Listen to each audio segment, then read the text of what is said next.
Have you ever wondered if it's really free or just another hostage of money?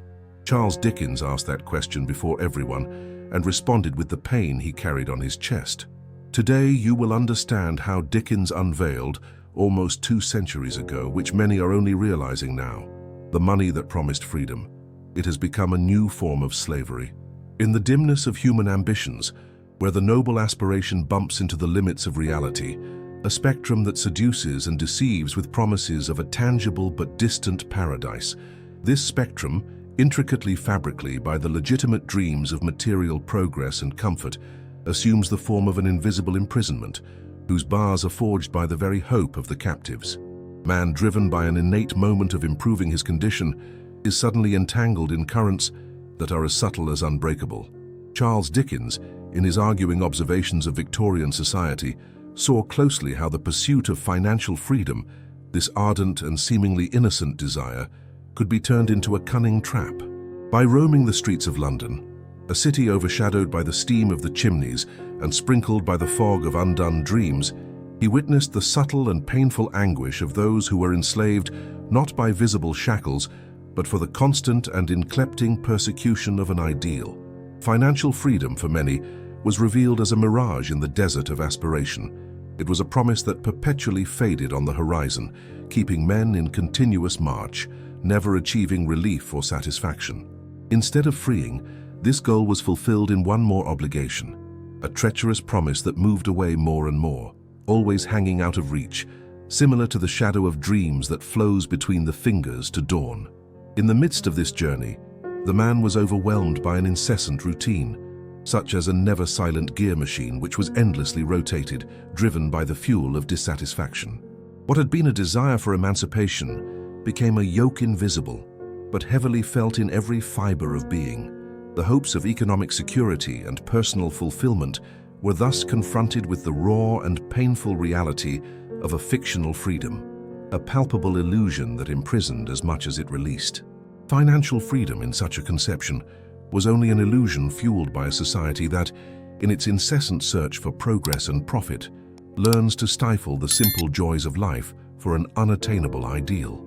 He became a sophistication of servitude, where the villain was no longer the cruel boss but his own sense of duty and the trap of always wanting more. Thus, in the view of Dickens, the 19th century man, and by extension at any time, was embarrassed in a macabre dance, in which each step taken towards material liberation was simultaneously a retreat of his true inner freedom, revealing the painful truth that sometimes the most cruel of jailers is the one who never sees himself. The desolate scene of that distant time, of deprivation that looked like an incessant winter, painted in the opaque city with the vigor of an unforgettable drama. The young Dickens, still a hopeful boy, would soon learn that the face of the world was covered by the veil darkly intricate to the debt. It was not only his father's physical arrest that overshadowed the light of his youth, but the insidious and silent spectrum of the fear that whispered haunts in his mind. In the house, which looked more like letters of letters ready to collapse, reigned an atmosphere of perpetual restlessness. The contours of the furniture, once polished by respect for order and family dignity, now lay tired, covered by the patina of an unconfessable sadness. Little Dickens, at an early age, drank from the bitter cup of insecurity. The Tylint of the Currencies, once a song that packaged dreams, had become a calmery that instant horror. It was in the penance of debt that freedom was weaving its golden silk strands, a beautiful but painfully elusive view, a reserved elixir to no more than few lucky ones whose luck has breastfeeding them from the crib. For Dickens, she was a distant, promised but always absent lover, outlining a future from which he was constantly apart. The trauma shaped each night-haveable night, in the murmurs stifled through the ajar door of the parents' room. Urgent and whispering conversations, whose words were swallowed by the relentless cloak of the night, transmitted the desperation of starless navigators. The shadows of the candles danced like mocking spectra in the faults of adults who struggled for not crumbling in the sight of children. This childhood, which should be a meadow of freedom and careless youth, has become a prison where the prison and there was no visible walls. The debt was a jealous lover who stole with a treacherous smile any safety and innocent sparks that could have illuminated life in formation of that boy. Gradually, the young Dickens understood that the dignity of man was not only grounded in what he had, or in the riches he had. Each piece of this puzzle revealed the bitterness of truths, that freedom, that beloved and intangible muse could be stolen, auctioned, tied by invisible handcuffs made of cold contracts and unfulfilled promises. Thus the boy's soul rebelled in the desperate search for justice that he then only glimpsed in his most cherished imaginations. It was among the words, those faithful companions who would never abandon him, that he would find the glimpse of lost freedom, nourishing his mind and spirit to the journey that awaited him, where he expected not only for his redemption, but for something larger on the pages he would dare to write. In the London morning floor shift, Oliver's young spirit shaped, not by effervescent hopes for a promising future, but for a shock in radulating with the dense and shadowy reality surrounding him. Some unprepared reader could, hearing the songs of the industrial neighborhood of Limehouse, almost delight with the rhythmic buzz of gears and hammers, but Oliver knew the cruel symphony well, for he himself was part of that inclemented machinery where youthful bodies were entangled as gears. Oliver, with a modest faded linen shirt that had barely suffered the caress of soap for months, looked with early eyes and persyrence, while agile hands collapsed labels in grease, one after the other, in an endless cadence, just like the spiral of an eternity without increment.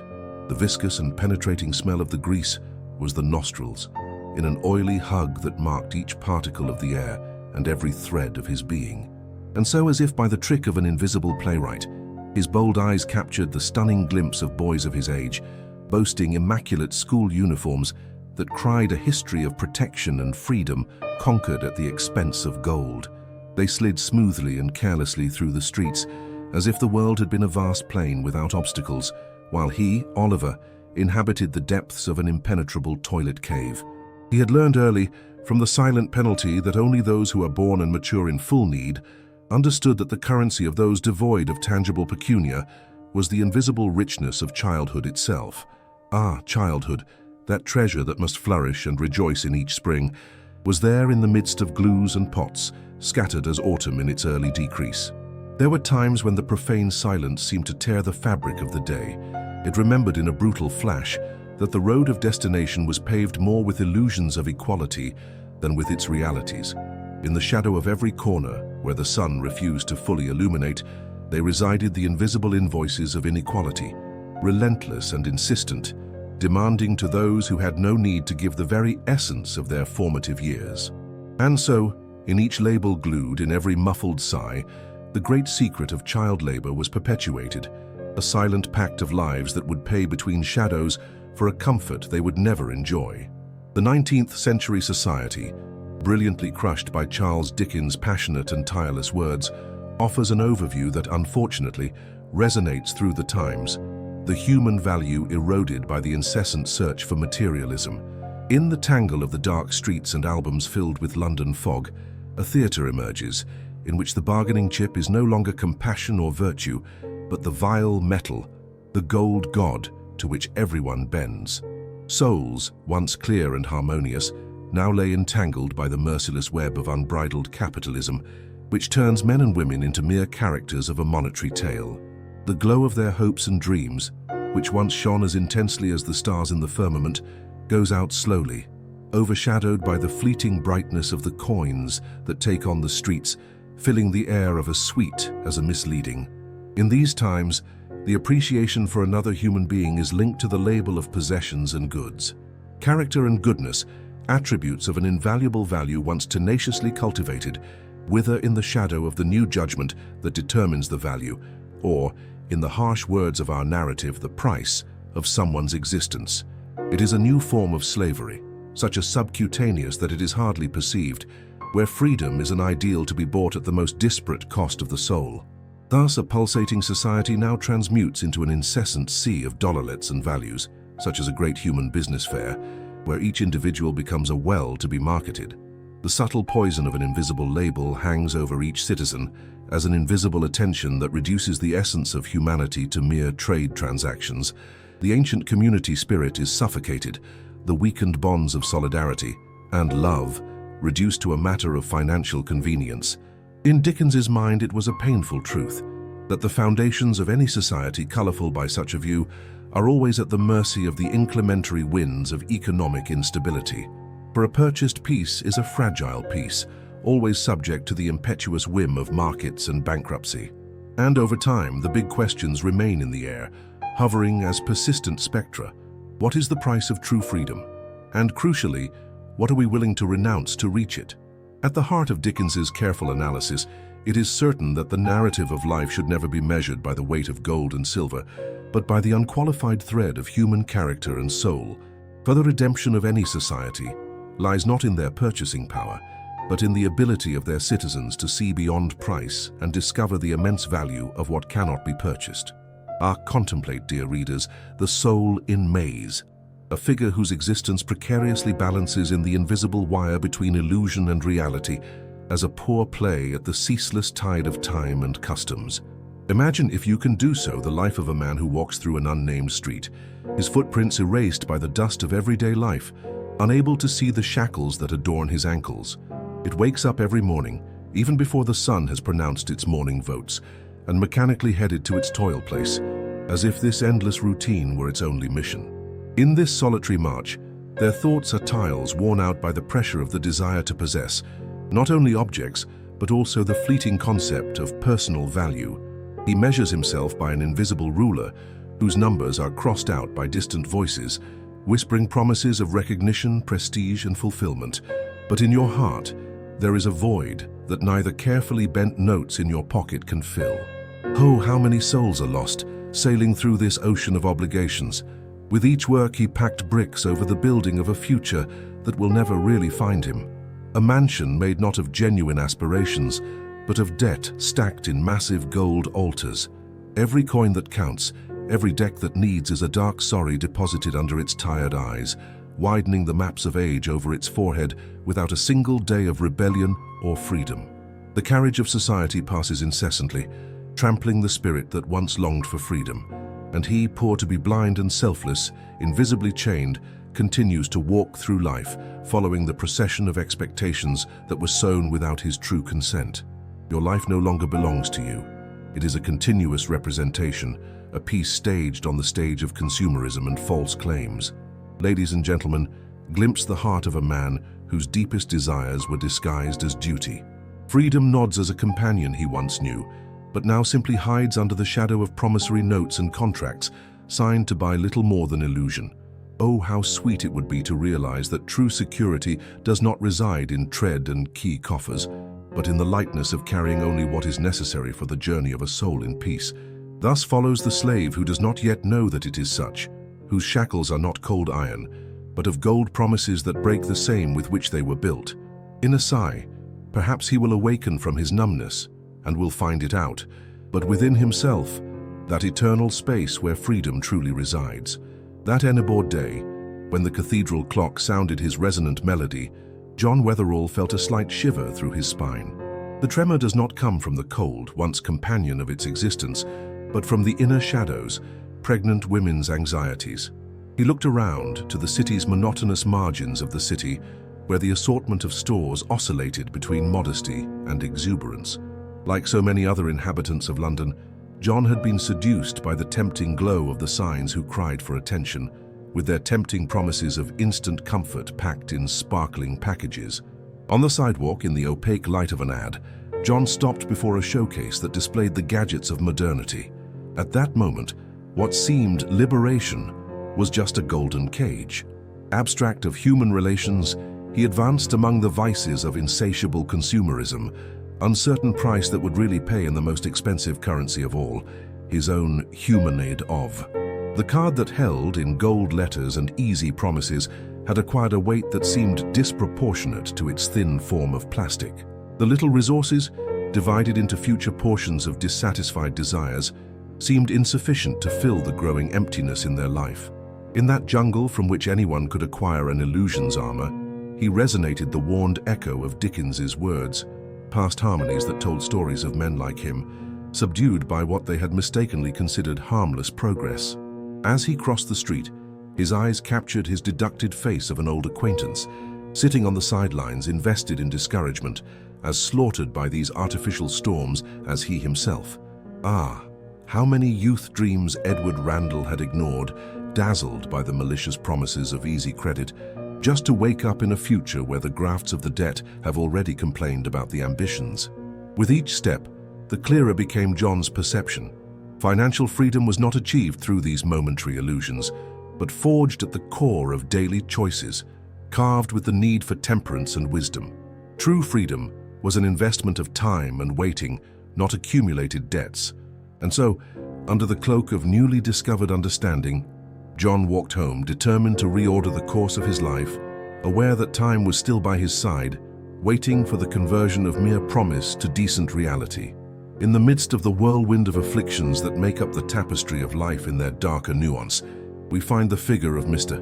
Micawber, whose countenance, sometimes slightly illuminated by the trembling light of hope, sometimes overshadowed by the dense shadow of hopelessness, invites us to introspective contemplation about the melancholy weight of the invisible currents of indebtedness. Mr. Micawber, with his generous moustaches and affable look, moved through the alleys of the humble London suburbs with the hanging dignity of those who live between promise and reality.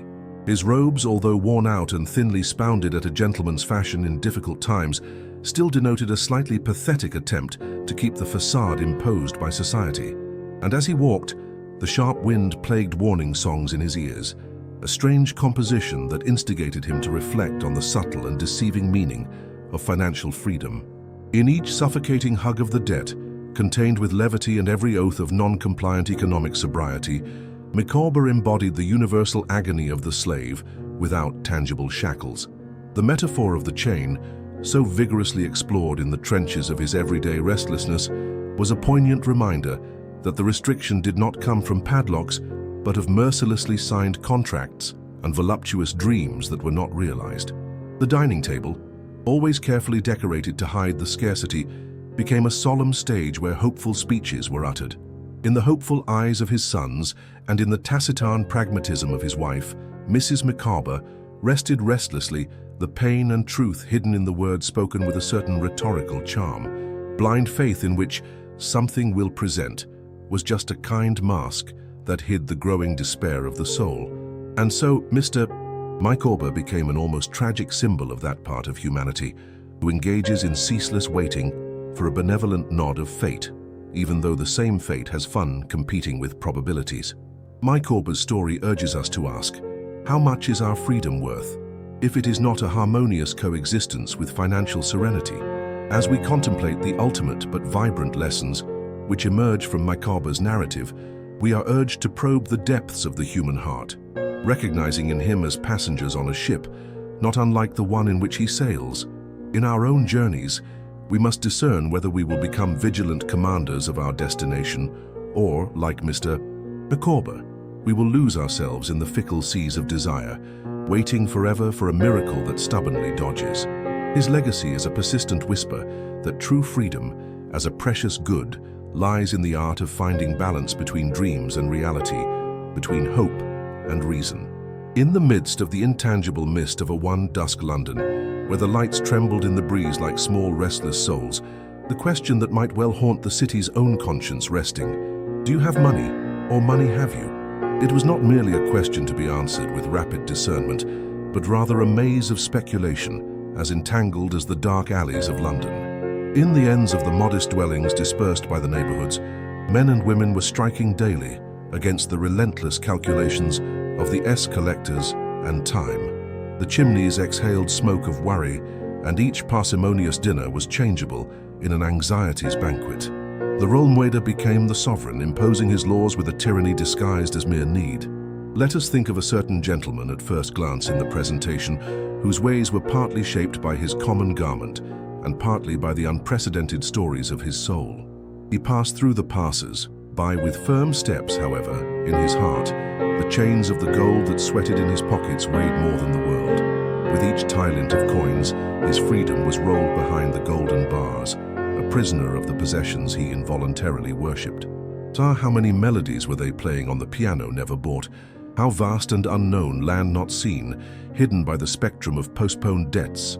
There were many nights when the price of a candle consumed not only wax, but the hopes and dreams that never claimed their right to exist in the light of the twilight. Illusions with shiny gimmicks, offered a way to paradise among polished crystal showcases, while the heart longed for no more noble meaning.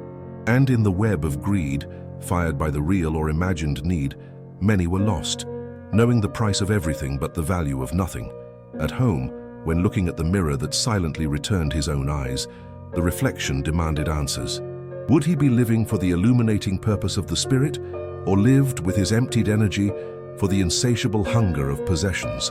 In this mirror, the truth resided silent, so obvious and at the same time ignored, as an answer blown by the wind of consciousness. In fact, life transparent like a river, inexorably flowing toward an ocean of uncertainty. Freedom then is not averaged by the amount kept in coffers or branches, but by the softness of breathing, the time we could genuinely call ours, and the stillness of a soul in peace. Thus, with painful clarity and a touch of authentic reflection, came the question that reverberated through the bricks and mortars of the city. Truly, what was worth financial freedom? And most importantly, what was each one willing to sacrifice for it? The answer perhaps was not between sum and subtraction, but at the heart of the human heart. The sound of the pointers of the clock persisted in echoing through the dark house, a relentless testimony of the inexorable passage of time, indifferent to the internal struggles of George Wilkins, our protagonist, who was immovable at the window, his eyes lost in the dark vastness of a sleeping London. The city around it was a sea of shadows and silences, where lamplight hesitated like ethereal ghosts in streets covered by a thick, enigmatic mist. It was in this nocturnal solitude that George, a man previously robust and full of life, was now consumed by the demands of a world that seemed merciless in his race for wealth and status. He had undoubtedly managed to pay all his bills, accumulate material goods that shone in ostentation, but in exchange for what? He looked at the tired countenance, reflected in the window, and recognized a stranger. The price you had paid was tattooed in your spirit, an invisible debt that would never arise in debit and credit columns. In his office, mountains of paper and contracts were awaiting attention, inabordinable challenges that whispered dawn. Each signed sheet was a commitment that subtly but relentlessly eroded his health, torn the faint wires that kept the precarious balance of their existence. The deep dark circles told a story that success could never eclipse. Nights without rest, visits to the hospital bed more frequent than to the warmth of the home. His house, once full of youthful laughs and the warmth of a loving wife, was just a resonant echo of better times. The rooms erected with the sweat of their incessant toil were now silent monuments of a family that broke down as he built empires.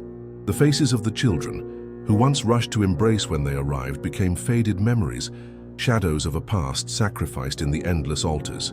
Where was why all this? What was a large bank balance if your soul was impoverished, if your heart, once expansive as the universe itself, had shrunk until it became a cold stone loaded in his chest?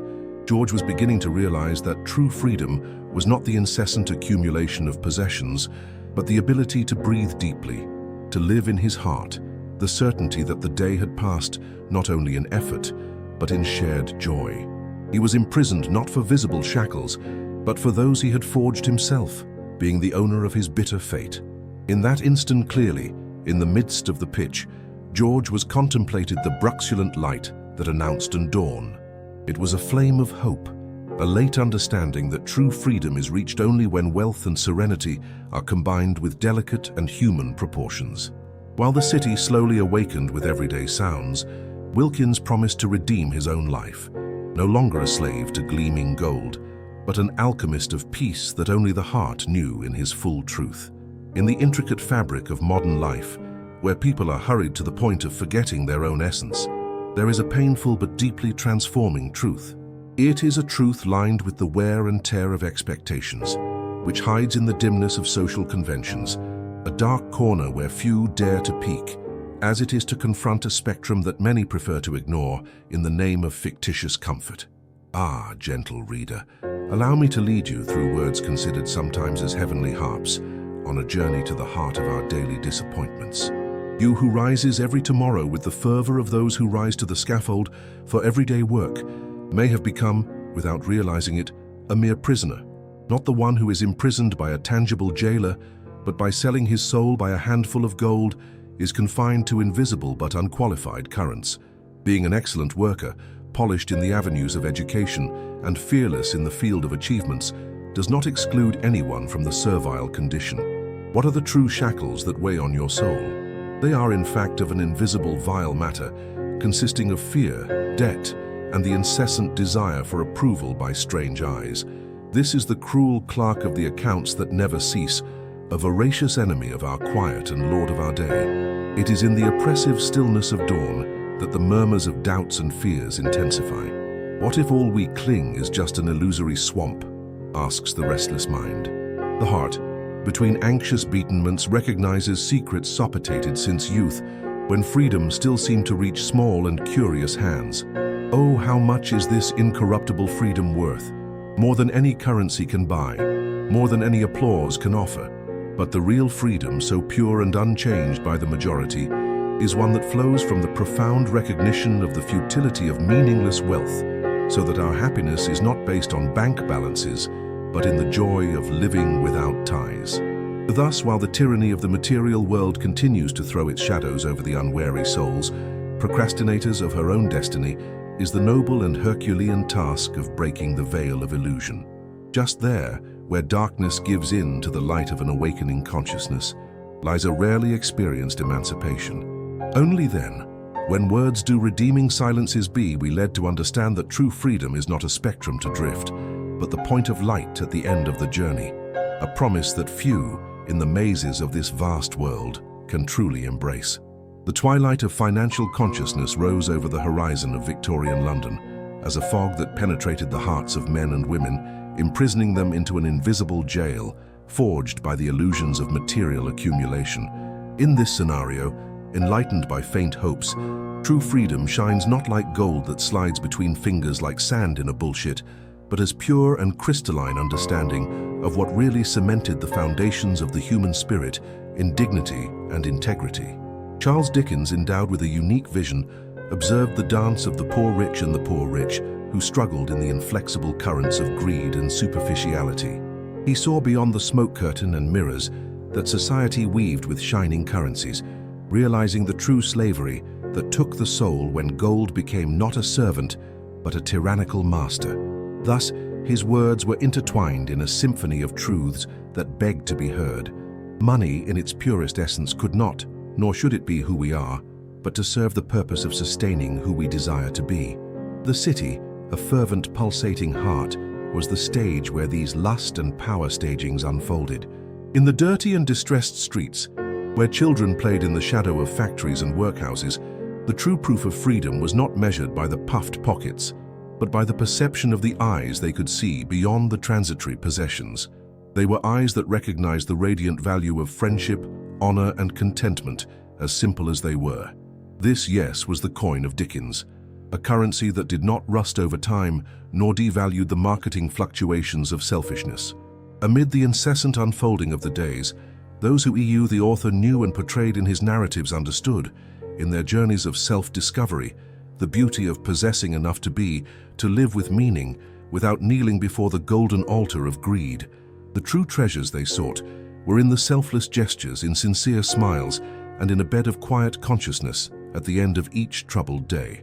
In this masterful stage of life, Dickens not only reported but shouted through the stormy winds of history, the value of economic freedom does not reside in what is possessed, but in the unshakable certainty of what one is.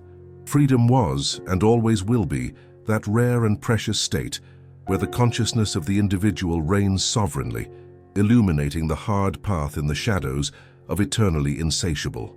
In each word, a call to humanity echoed.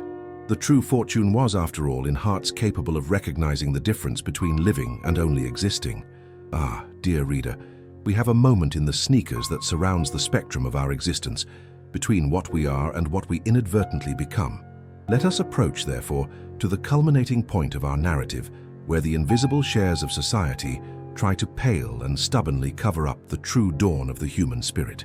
In the corner of a fur-brought room, isolated from the sun's shine that can barely pierce the heavy curtains, a tired man is sitting at the table, surrounded by the inexorable sound of the ticker of a clock that marks the moments of his wasted life.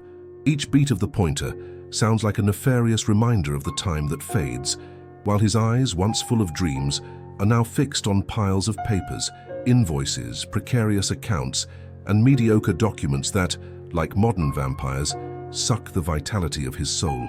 "I choose freedom," he murmurs, almost as an appeal to himself, challenging the echo of his own words to rise against self-replenished captivity.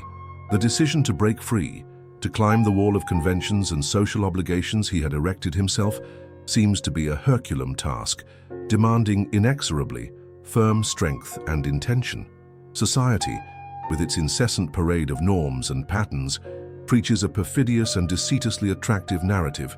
It is necessary to sacrifice the inner self on the golden altar called prosperity, a wealth that is not actually not synonym of true success. However, in this angry sea of empty aspirations, there is a lost island, the island of genuine purpose, where the crossing only requires the manumission letter signed by the hand itself. The man then recalls the words of an old master who one day shouted through the dark rooms of his hopelessness, "The soul is too expensive to be sold so cheap." Basse words that, like a lighthouse in the night, now guide him in the understanding that true wealth lies not in the accumulated currency, but in the freedom to live according to the deepest desires of the heart. In such a world fabric of illusions, where many are lost in the dense mist of materialism, the task of drawing new tracks, new paths, proclaiming to themselves and others a new survival that reverences what is intrinsic and perennials is reserved for the brave. From the helpless heart that emerges this awakening, where the unconscious price of things is questioned in the face of the incalculable value of freedom, the unshakable truth arises. Riches of mind, and not the world, buy true peace. Finally, man is allowed a sigh of relief, no longer a slave to the designs of others, but free to walk the path he chose. And in each step, the echo of his choice reverberates by the eternity of the desires fulfilled, an odyssey dignified by the simple resolution of wanting to be more than it seems. And so, in the obscure stillness of that room, ephemeral but intense, the soul of a soul that chose not the bondage but the eternal brightness of true freedom was given. Dickens saw the world enslaved by money and had the courage to write about it. May you also have the courage to choose a new way, because freedom begins with a decision, and it can be now. Like this video, subscribe and activate the bell here. Each story is an invitation to break currents you didn't even know you carried.